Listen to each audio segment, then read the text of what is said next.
All right, let's go over what light looks like crossing over form.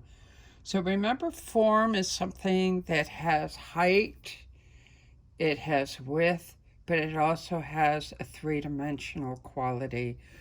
We in the flat arts, like drawing and painting, create an illusion of that third dimension by adding either shadow or, in the case of a square, you add planes and you've got a cube.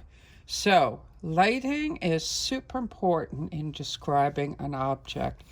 I now have the light pretty much right in front of the object, and there's very little shadow, there's very little light across form, so it's a little hard to read. So I am going to move the light now over to the side and move it in a little bit closer. I'll show you my lovely lamp. Ooh-doo-doo-doo-doo. It's my husband's Mickey Mouse tiki lamp, where luckily he had a baseball around.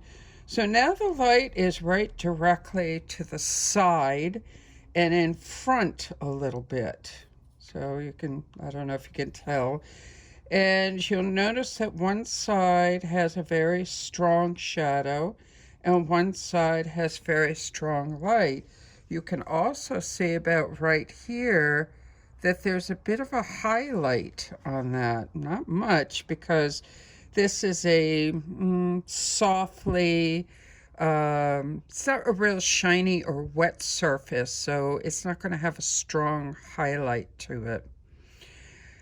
Notice that the core shadow, which is right in through here, right around the object, is always parallel to the light source. So there's the core shadow, there's the object. They're parallel to one another. Watch how it changes as I move. See, the core shadow now is at an angle here, and my light is at an angle. I'll keep the light in so you can see it. So parallel. If I move it up top, you can see this is now above, and you can see the core shadow is horizontal. If I move it over to this side, again, you can see how this changes side and is parallel with the light source. So let's talk about light crossing form. The highest light, if you have it, depending on the object, will be a highlight in through there. Let me pull this back a little bit. So you get a highlight. Yeah, I think you can see it just a little bit, right? Then we get into a light area around here, which is an area on the ball that's still fairly parallel to the light, although not quite, and is getting some pretty strong light source on it.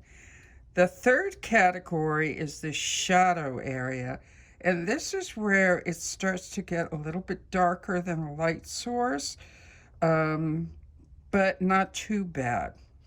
So core shadow. Core shadow is the darkest part to the shadow, right, across the object, right in through here. And you can see it's fairly dark because I've got a really strong light, really, really close. I've got a white object. I've got a white background. So this is making this look kind of dark. If I pull it away, the farther away the light source is, you see how much softer that lighting situation is? Bring it closer. It changes. So core shadow.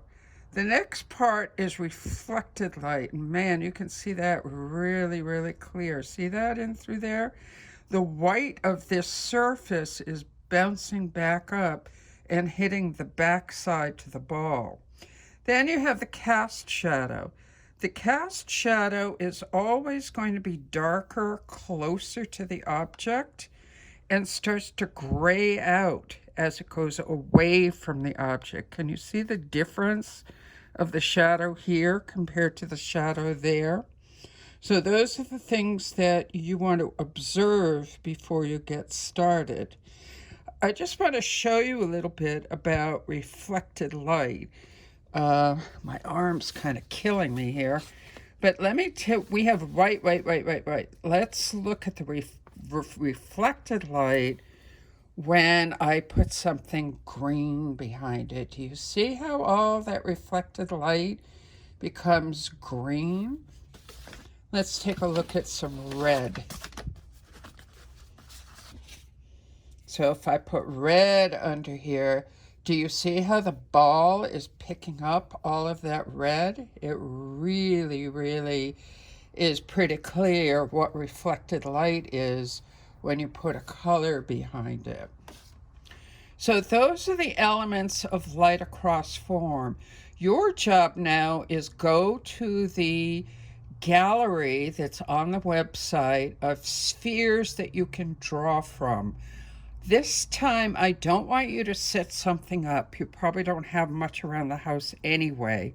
Pick one of those spheres that are in the gallery, put it up on your screen, phone or tablet, and give it a draw.